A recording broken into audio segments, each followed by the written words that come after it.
Bom dia a todos, boa segunda-feira para todos. Mais uma semana começando. Explicações de Meisho Sama sobre questões espirituais. Publicado no livro Caminho da Felicidade, editora Luxorens, traduzido pelo reverendo Minoru Nakahashi. Comunicação no mundo espiritual. Ministro, o Senhor nos ensinou que a comunicação no mundo espiritual se dá através do sono. Mas por que meio poderemos transmitir nossa vontade? Não existem palavras para isso? Meisho Sama, existem, mas são poucas e também não são muito usadas. Na maioria das vezes, elas são substituídas pelo olhar. Quer dizer que a comunicação se dá como a mensagem daquele provérbio que diz: muitas vezes os olhos falam em lugar da boca, e especialmente mulheres e homens jovens valem-se do olhar para comunicarem seus desejos. Aquela mexidinha na sobrancelha, né? Ou aquela piscadinha. Mas você vê uma pessoa olhando assim para você, transmitindo o desejo dela para você, percebe, né? Se você está atento, percebe. O que a pessoa quer? Só olhando no olho. Né? Esse é sono. Né? Mundo espiritual, assim. Interessante, né?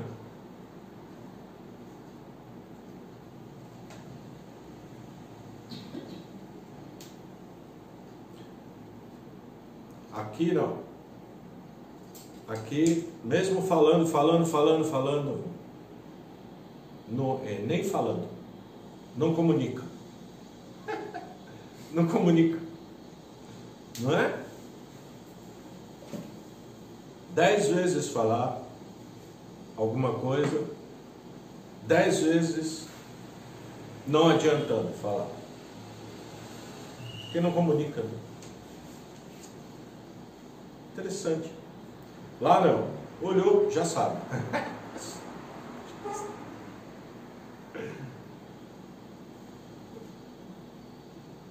Como no mundo espiritual a sensibilidade fica mais aguçada, o pensamento de um consegue passar direto para o outro, principalmente entre os espíritos mais elevados. Essa é a forma mais frequente de comunicação no mundo espiritual. No mundo material, pode acontecer? Pode. Com quem está elevado. Conforme a pessoa vai se elevando espiritualmente, se encontrar outro que também está, pelo olhar, um já sabe o que o outro quer. Interessante. Acontece mesmo. Pensamento seu passa para... Não é pensamento, na verdade, sono. Pensamento, vontade, sentimento. Vai ficando sensível, você capta sono dos outros. Difícil comunicar seu sono para os outros. Muitas vezes a pessoa não capta. Não é? Ou vice-versa, né? Depende de que nível cada um está. Mas alguém que está aqui, outro está aqui... Esse daqui capta o sono de quem está aqui, mas esse aqui não capta nada. Não capta nada, porque nível ainda inferior, né? Então precisa a palavra. Falar. Para ver se entende, né?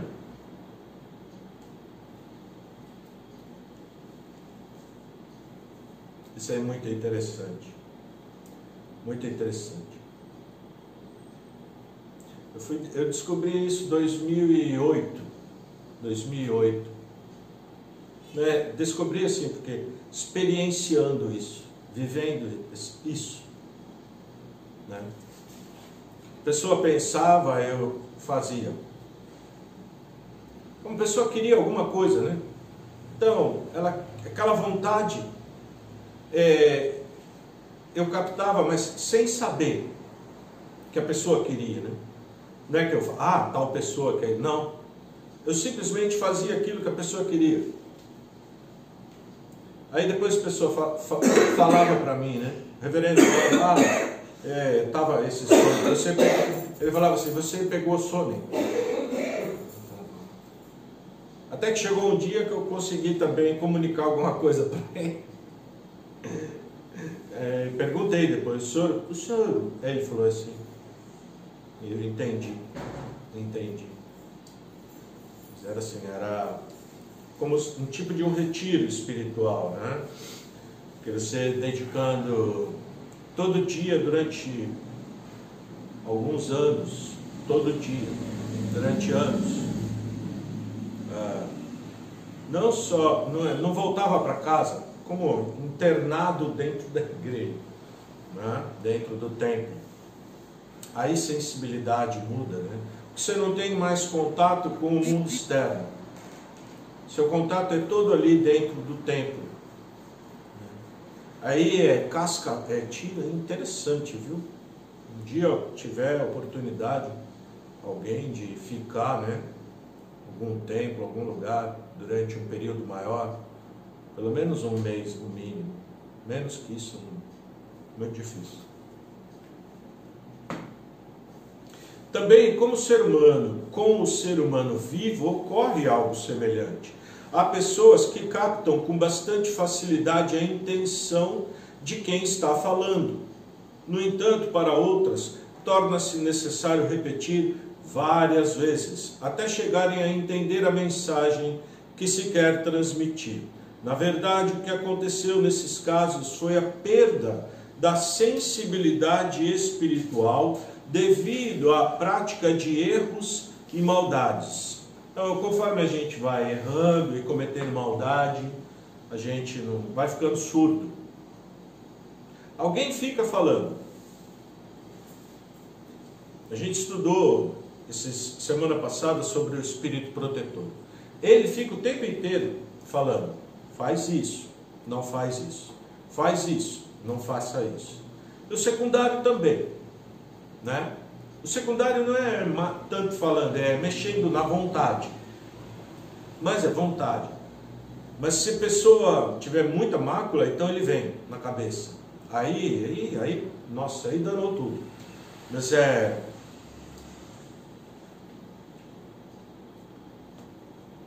isso, parte espiritual. Isso mesmo materialmente, sempre tem alguém que dando conselho, né, pra gente. Olha, não faz isso, faz assim, faz aquilo. Mas a gente não ouve.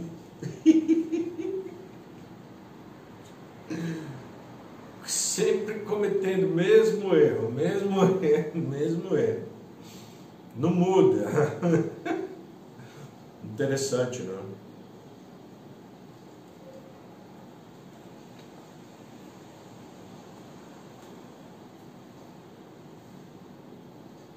Como resultado dessa atitude, foram tantas as nuvens espirituais criadas que chegaram a deixar cego o espírito. Então, o mais certo é se conservar a mente e o coração sem máculas, para que daí a sensibilidade possa aflorar, o que fará com que o conteúdo de qualquer assunto venha a ser entendido por meio de uma ou duas palavras, ou seja, ao ouvir uma, a pessoa será capaz de compreender outras 10. Como diz o velho ditado, né? Para bom entendedor...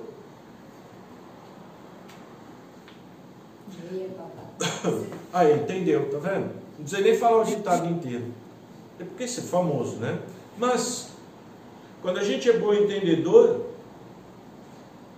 pelo olhar, a gente entende. Ou mesmo sem olhar. Sem olhar. A gente entende não através de uma pessoa falando para a gente.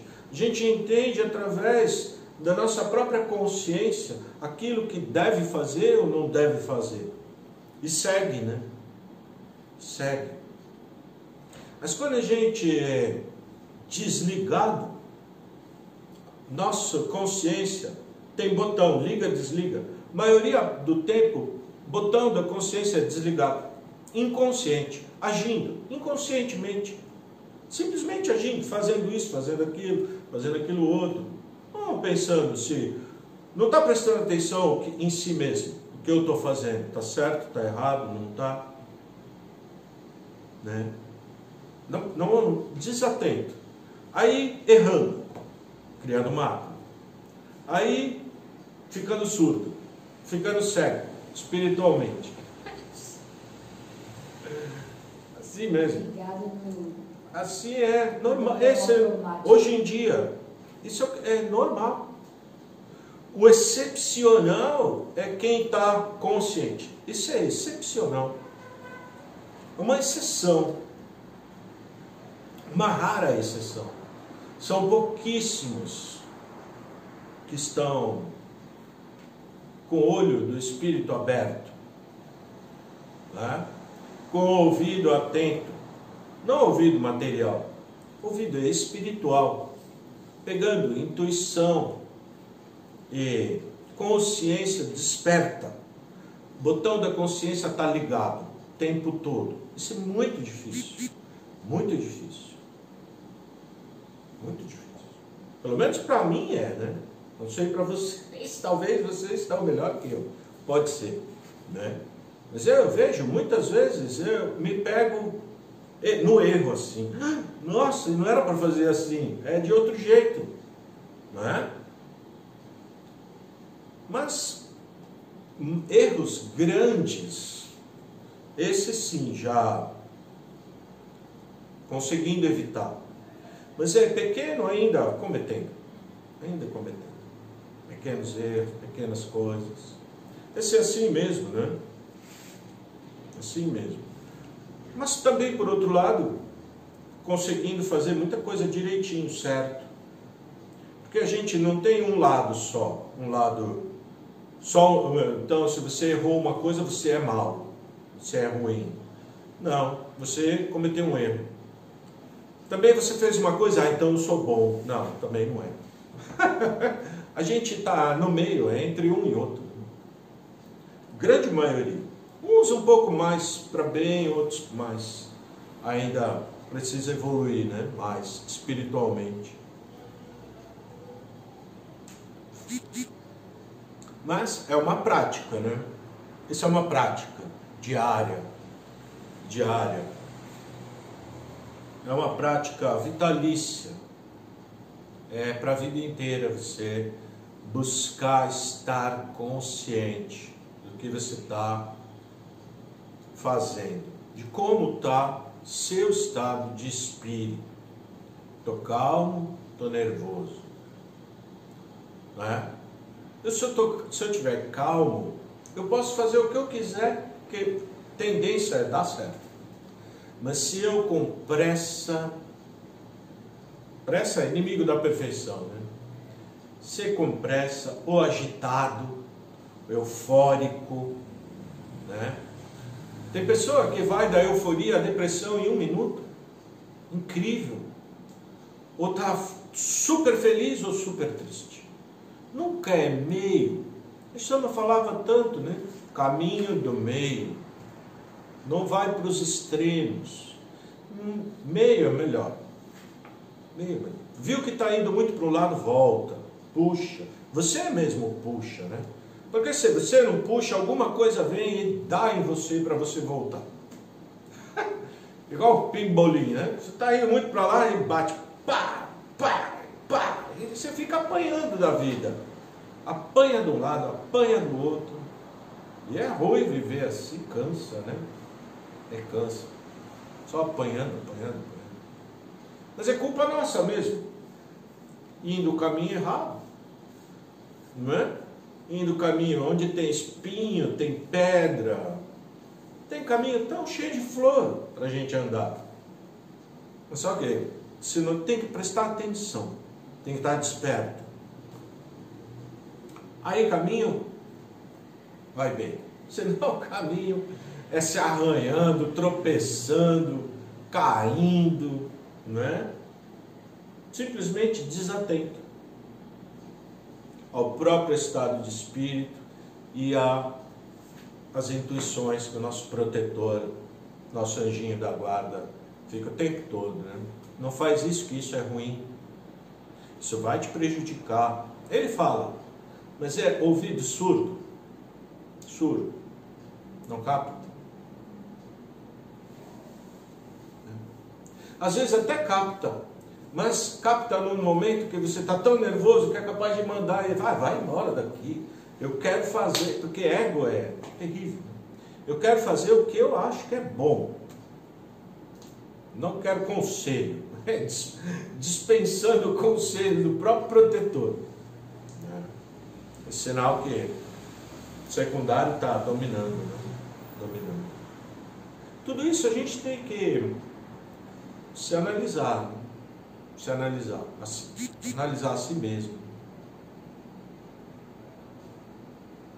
Aí a vida fica mais fácil. A gente passa a errar menos. Você ouvindo, né? Então, poxa vida, vou fazer isso aqui vai prejudicar outra pessoa, não, então não vou fazer. Vou fazer alguma coisa que vai ajudar as pessoas. Isso eu vou fazer. Aí você indo o caminho, maravilhoso. Mas toda hora, prejudicando um, prejudicando o outro, querendo levar vantagem, né? Querendo sempre primeiro eu. E o Messias fala, você é último. Último. Ainda fala, último vai ser primeiro. Perder, quem perde ganha. Fala, mas é que a gente, surdo, cego, agiu por tantos milênios durante a Era da Noite, da forma que foi invertida, né? Por aquele Amauá Kahiko no Mikoto, aquela divindade demoníaca, né? Que tomou o poder de Kunitokotachi no Mikoto, aquela divindade justa. Foi tão influenciada a fazer tudo errado, que depois para mudar Tem gente que rápido muda, viu? Porque ficando consciente e querendo melhorar, sabendo que isso vai machucar nosso ego. Vai machucar. Isso se chama polimento da alma. Foi estudado também naquelas aulas de terça-feira à noite. Aliás, amanhã tem aulinha à noite. Sempre esses assuntos.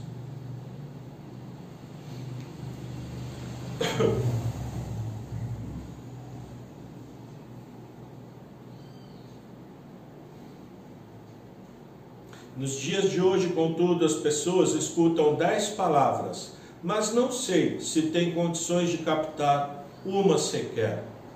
Embora tendo muito conhecimento, a capacidade humana de percepção piorou bastante. Comparativamente, os homens dos tempos primitivos eram bem mais sensíveis que os de agora.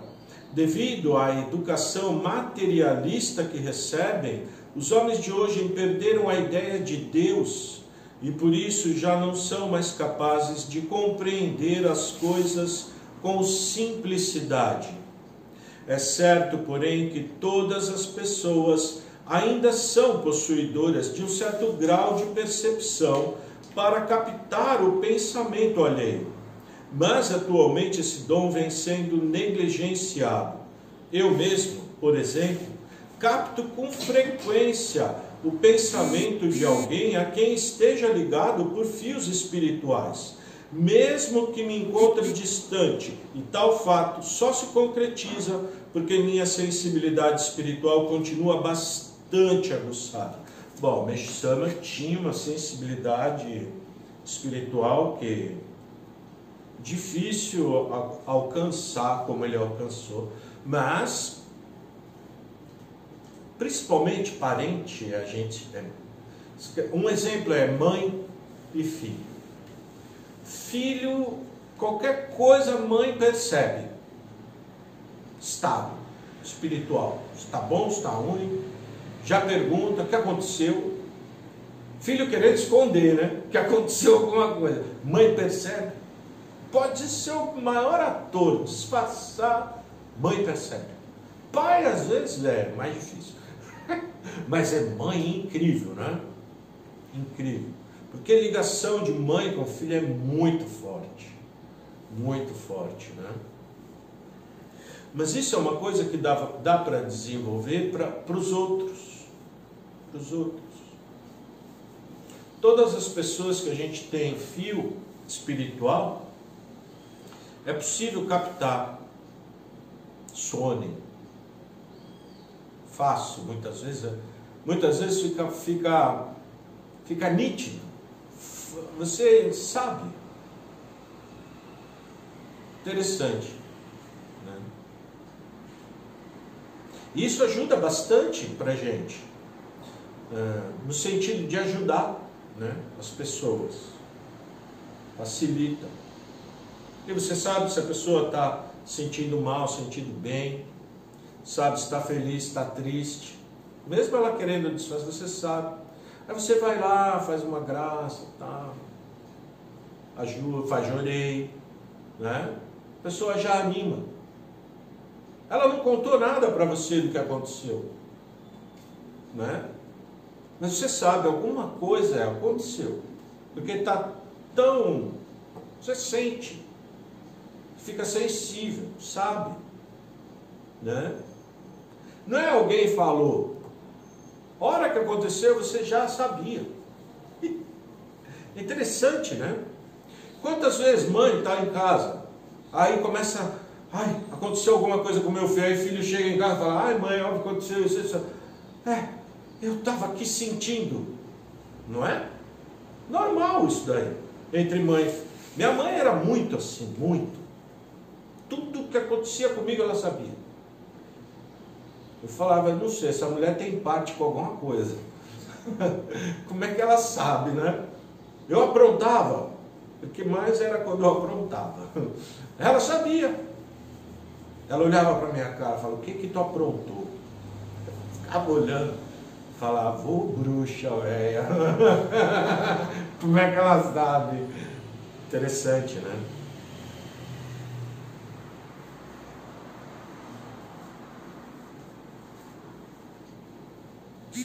Respiração e pulsação no mundo espiritual. Ministro, no plano espiritual, como se dão a respiração e a pulsação?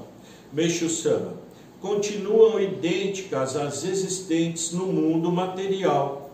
Caso contrário, não se trataria de um espírito vivo.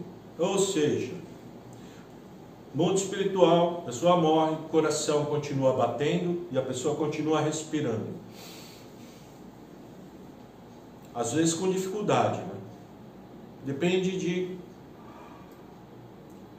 quantidade de mácula que tem, né? Problema que tinha, coração, pulmão. É que chega lá, purifica, viu? Purifica. Bom, né? Rapidamente vai ficar bom. Se olhar por esse lado, é maravilhoso. Porque no mundo espiritual, o Meixo Sama explica que a purificação é acelerada. Você não trabalha, você não faz nada, você só fica purificando o tempo inteiro. Né? E ele fala que mundo espiritual, refletindo no mundo material, não está? Nosso Yukon está lá, não está? Reflete aqui. Por isso o mundo inteiro está purificando tanto. Mas quem sabe que é bom, não vai contra a purificação. Aceita. Aceitando dói menos, né? Inclusive, em sentido mais amplo, a pulsação e a respiração também se encontram presentes no Sol e no globo terrestre. Assim, as manhãs e as noites resultam da pulsação do Sol, enquanto que as mudanças de estação que ocorrem no decorrer de um ano correspondem à própria respiração do globo terrestre. Tá bom. Muito obrigado. Até amanhã, se Deus quiser.